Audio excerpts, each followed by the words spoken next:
What is heavier, an ounce of gold or an ounce of feathers? If you ask a child, you may get an answer that an ounce of gold is heavier than an ounce of feathers.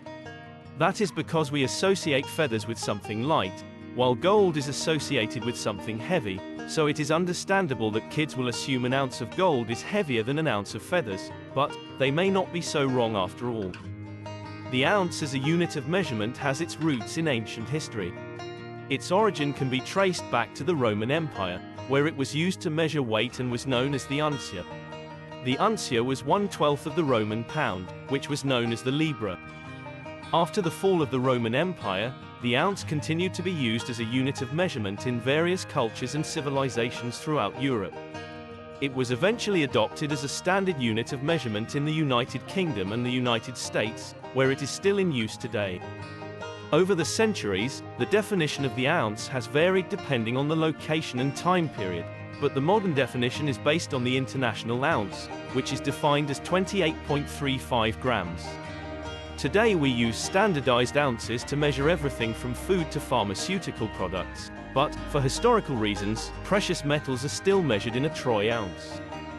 Troyes is a city in northeastern France, located in the Champagne-Ardenne region.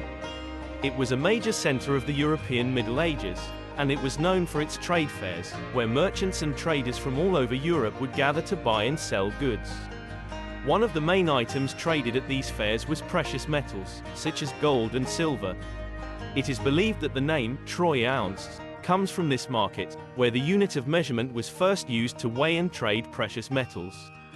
Even though the fairs in troys ended a long time ago, the troy ounce has continued to be used as a standard unit of measurement in the precious metals market. The troy ounce is slightly different from the standard ounce, which is used to measure weight in most other contexts. The troy ounce is defined as 31.10 grams, while the standard ounce is defined as 28.35 grams. This means that a troy ounce is about 10% heavier than a standard ounce. In the context of our trick question from the start of the video, feathers would be measured using the standard ounce, meaning that 1 ounce of feathers would be 28.35 grams, but an ounce of gold would be measured in a troy ounce, which means that, converted to grams, it would weigh 31.10 grams, making an ounce of gold truly heavier than an ounce of feathers. Today some gold producers sell gold bars measured in grams, but because of the historic importance of 1 ounce gold coin, most producers sell it to this day. 1 ounce gold coin is also convenient because the price of gold on the market is calculated per 1 troy ounce, so it is easy to know the value of such coin. If you want to know more about coins, its origin, and why they have ridges, check out this video.